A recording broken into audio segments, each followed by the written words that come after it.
Hey everyone, welcome back to The Straight Shift. I've been talking to a lot of people in the last couple of weeks about their car buying goals, and a common theme that I am seeing is sticker shock. People who have not bought a car in a long time because they tend to keep their vehicles, especially if they haven't been car shopping since the pandemic, are like, whoa, what the heck is going on? When did cars get so expensive? I had to break the very bad news to one person who thought they would be able to replace their 15-year-old minivan for $22,000. I can't even buy anything with less than 100,000 miles on it in many cases with the bells and whistles that they wanted. So it's just crazy how expensive cars have gotten. How expensive exactly? Well, the average car price in the United States right now for a new car is almost $50,000. And in looking at that average, I'm not even including things like exotics, your Ferraris, your Bentleys, your Rolls Royces. Those are not even in the equation here. Just the average new car price for a type of car that you or I would buy is nearly 50 grand. And some of the makes and models start at over $100,000. I mean, that's just absolutely crazy. And again, I am not talking about Ferraris and Lamborghinis here. I'm talking about Yukons, Jeep Wagoneers, some of your bigger SUVs. And that's the starting price. That's not including cars that may have a lower starting price, but once you get up into the higher trim levels, boom, yep, you are near or over that $100,000 mark. I mean, that used to be the price of a house. That's almost what my first house was. It's just crazy. Monthly payments are also at an all-time high thanks to interest rates plus the initial cost of the cars. That's why so many people are underwater on their loans. They owe more on the loan than the car is worth because they had to finance for a really long period of time in order to be able to stomach those high monthly payments.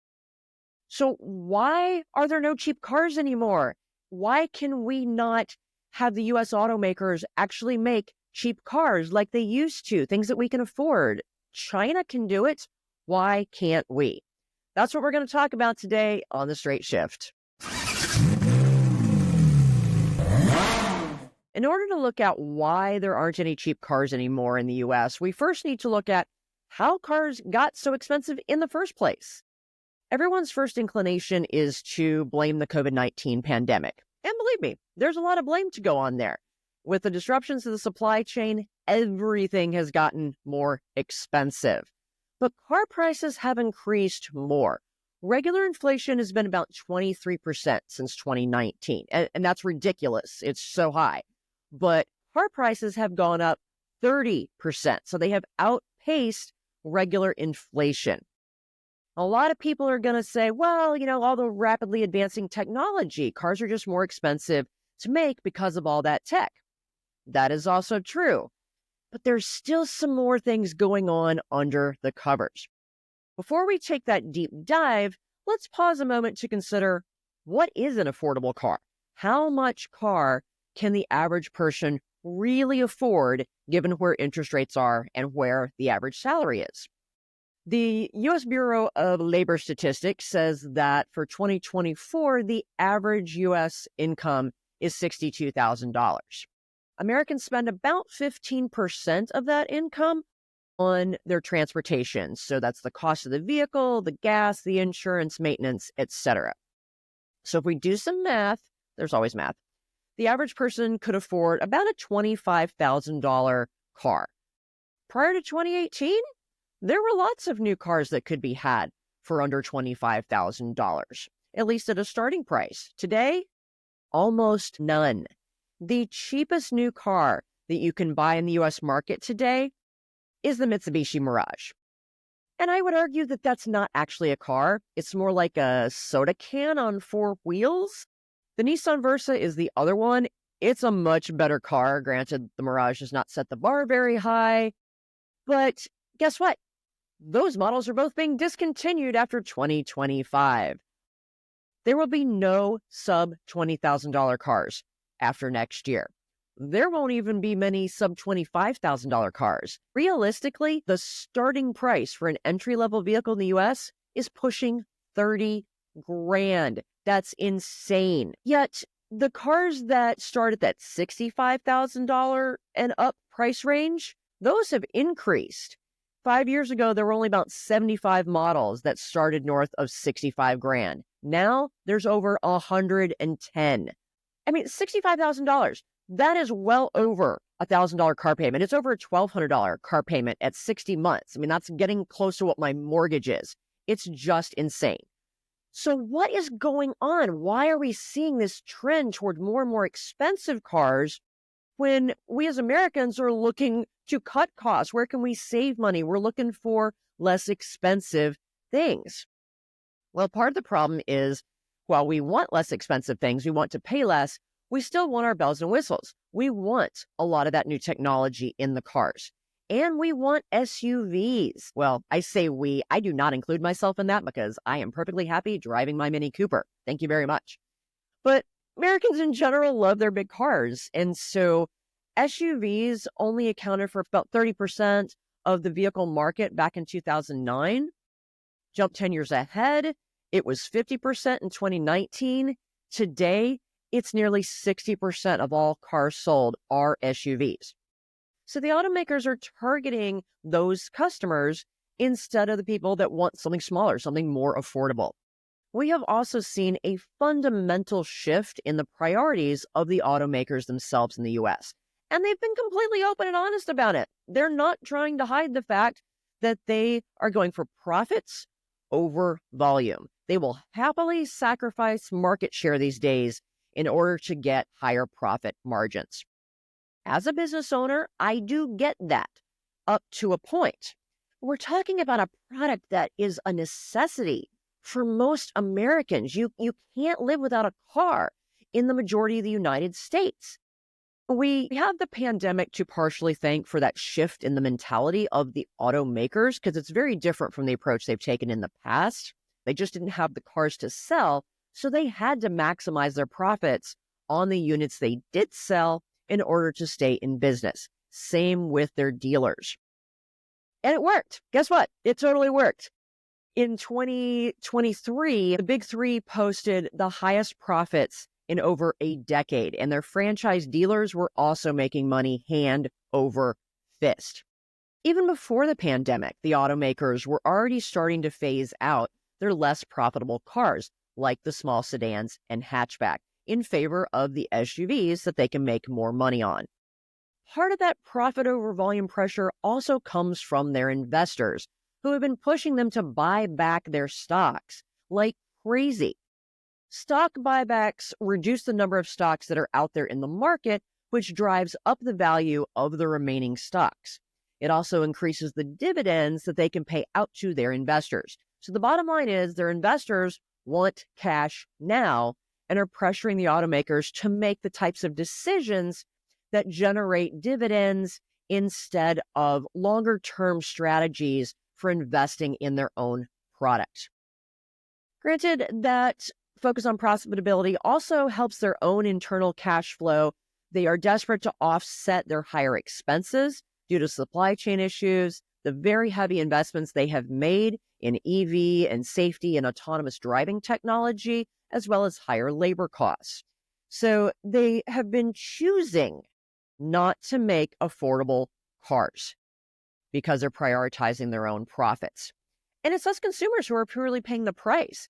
I believe, and a lot of economists agree with me, that this is a very short-term strategy that's very likely going to come back and bite them in the ass because it's just not sustainable long-term. It's alienating us as consumers, but it's also putting the U.S. automakers at a competitive disadvantage with other automakers, especially the Chinese. So could we make cheap cars if we really wanted to? What does it even take to make a cheap car these days? In order to answer that question, we're going to need to look at the economics of automobile manufacturing. About 70% of the price of a vehicle, that MSRP, goes to the direct cost of producing it. It's what we call cost of goods sold. Then about 20 to 25% goes to marketing and overhead. And that leaves about a 5 to 10% profit margin. It's not bad, but the cheaper the car, the lower that margin. That's why the small, cheap cars have very, very low profit margins, whereas your bigger, more expensive cars have a little bit higher margins. Fortunately, electric vehicle technology is getting cheaper and should continue to do so just the way any type of technology does. And specifically, the cost of the EV batteries is going down. And if GM's partnerships with the Chinese and Japanese companies to produce lower cost batteries really work out while avoiding all the tariffs, we could see some significant progress in reducing the cost of electric vehicles over the next several years because the battery costs will go down.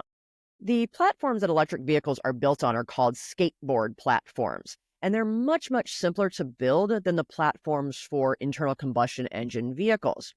That spreads out the costs of developing and manufacturing those platforms, which gives the manufacturers what's called economies of scale. They're so much easier to adapt to different types of vehicles, different size vehicles, so they can design and build this one platform and then use it for almost everything that they make. That can't be done as easily with the platforms for internal combustion engine cars. Ultimately, though, to build cheap cars, so to speak, we need very different manufacturing methods than we have today and much faster research and development timeframes. Tesla's developed this really interesting new manufacturing technique that they're calling the unboxed process. They plan to use this to build their new fleet of robo-taxis, which, yes, I will cover in another podcast. The traditional method for manufacturing cars, the entire vehicle just moves down the assembly line. It's a linear process that means that only one part of the car is being built at any one time. Tesla's new process would essentially split the vehicle into different sections, and each of those sections would be built simultaneously by different teams, and then all those completed sections would then be brought together for a final assembly. This would allow them to cut their production time by about 4 times. It is that much faster to do it, and they can do it in a smaller manufacturing space, so they don't need as big of factories, or they can get more production out of the existing factories that they have. It would allow Tesla to make $25,000 electric vehicles, very affordable cars, and they originally said they were going to do this. Unfortunately, they canned that project in favor of rolling out the robo-taxis, but they have filed a patent on this modular manufacturing process. I guess they're done sharing technology with everybody else. But hopefully that will influence other automakers to rethink how they build cars and develop their own modular processes that'll streamline everyone's manufacturing costs and allowing them to make cheaper cars. Some of the manufacturers, especially the Japanese automakers, are already trying to streamline their manufacturing by partnering with each other. They are producing very similar cars on the same platforms, in the same plants, sometimes even on the same production line. They're just branding them differently.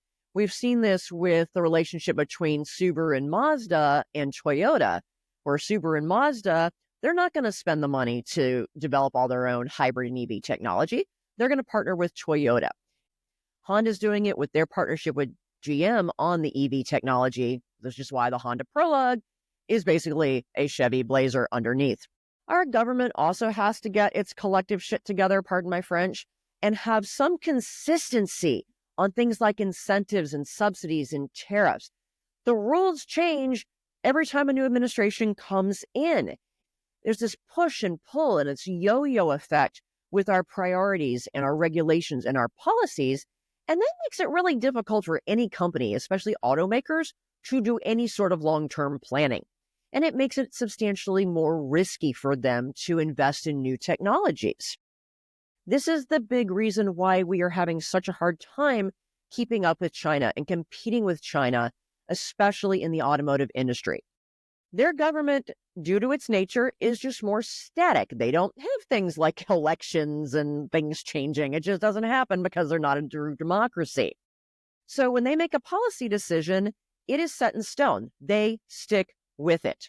And they've even taken advantage of the instability in U.S. policies to advance their own technology. For example, the cheap lithium ion phosphate batteries that are used in everything from cell phones to portable power tools to electric vehicles were actually developed by an American company using grants from the U.S. Department of Energy. But then the winds changed in Washington, policies changed, the renewable energy grants were canceled, and that company went bankrupt, leading China to come in and buy them out. Dirt freaking cheap, along with all their technology. And then they were able to run with it, scale it up very fast. That's what gave them their dominance in the battery field. So how can we compete with China when they have so many advantages? It will take a lot more than just consistent policies for U.S. automakers to keep up with China and successfully compete with them in the EV market and even in the internal combustion engine car market. Could we have Chinese cars in the U.S.? Of course we could, but there's 100% tariffs that are keeping them out of the market in order to protect our manufacturers and give them the more time they need to develop these technologies and be able to scale them up. Because China just has so many advantages, even beyond these stable policies. The Chinese automakers are subsidized to a certain extent by their government, but that's not their biggest advantage when it comes to making cars for less. They have cheap labor.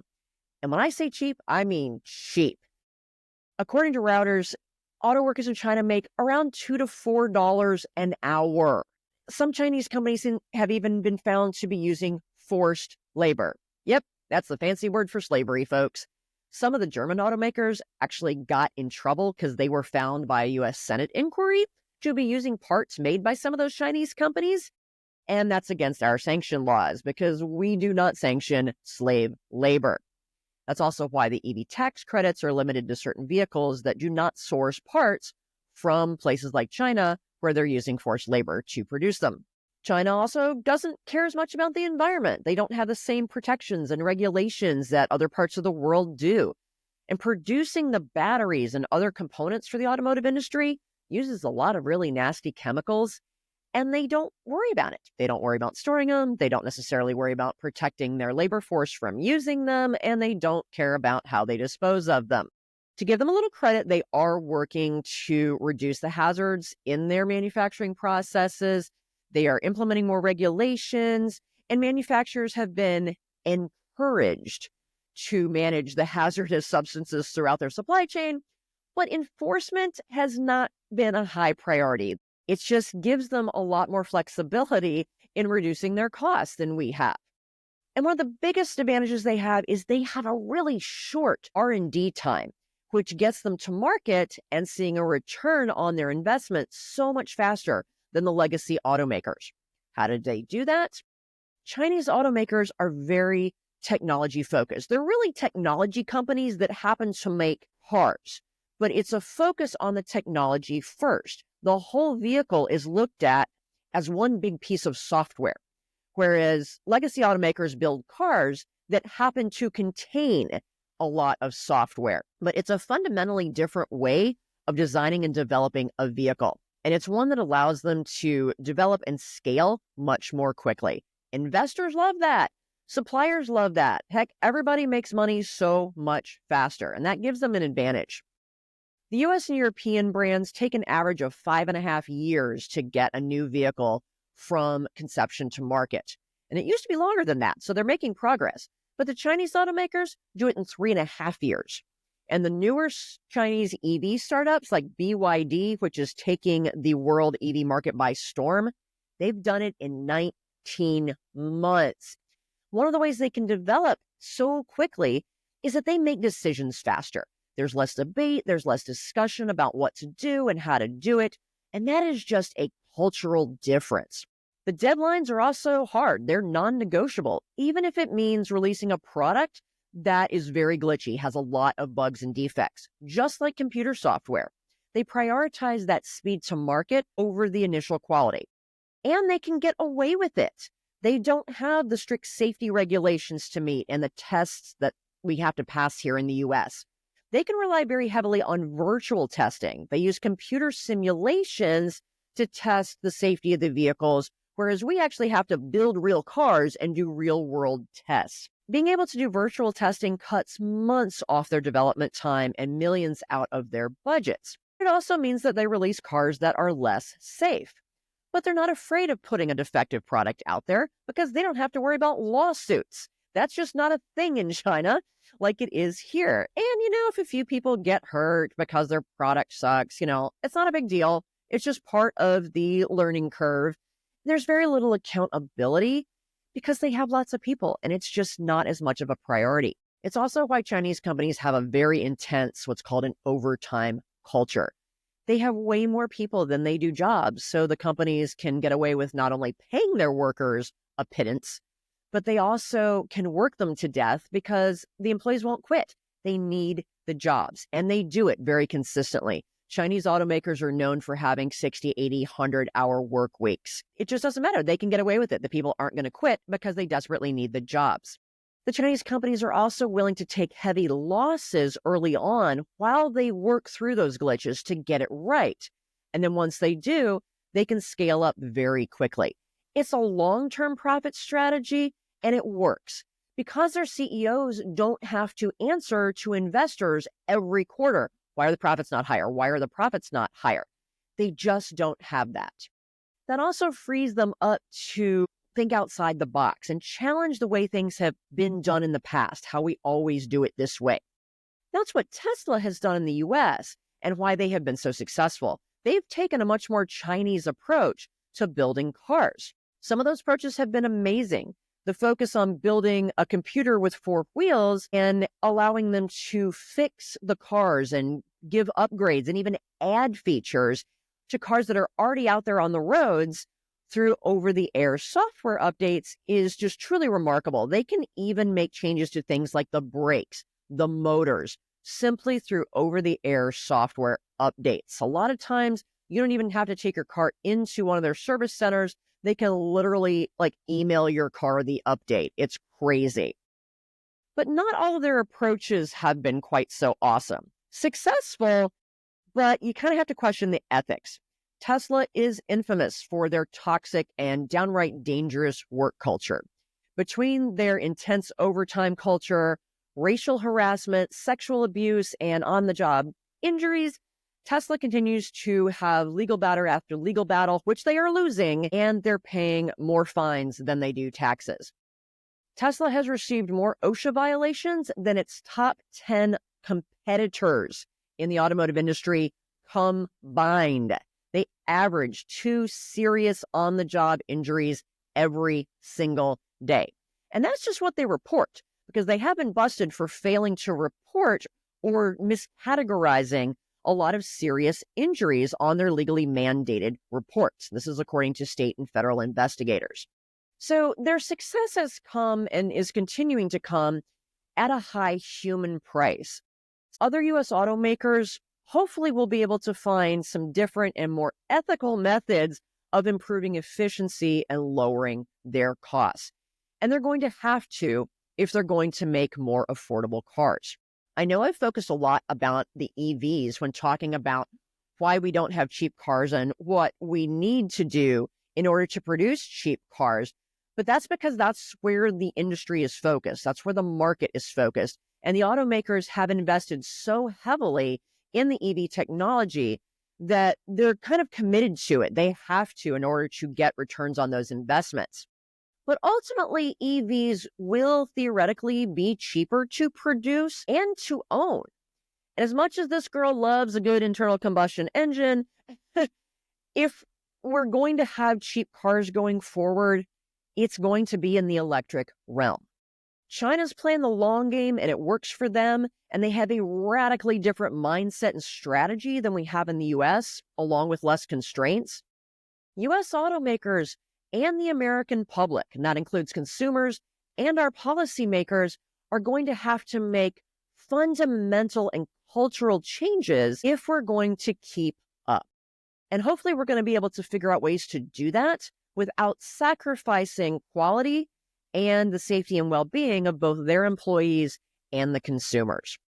Thank you for joining me for what has turned into yet another economics lesson. I promise I did not reboot this podcast to make it be an online course in economics, but hey, this is where we are. That's what it takes to explain why we don't have cheap cars and why we're probably not going to have cheap cars anytime in the near future. It's going to take some serious change. So if you need a cheap car, you're going to have to probably buy used. Fortunately, I cover how to buy a cheap used car in my online car buying course. So you can check that out at my website, thecarchick.com, or directly at carbuyingcourse.com. Please subscribe to the show if you haven't done so and share it with your community. I hope everybody has a great upcoming week. Drive safely, folks. I'm out of here.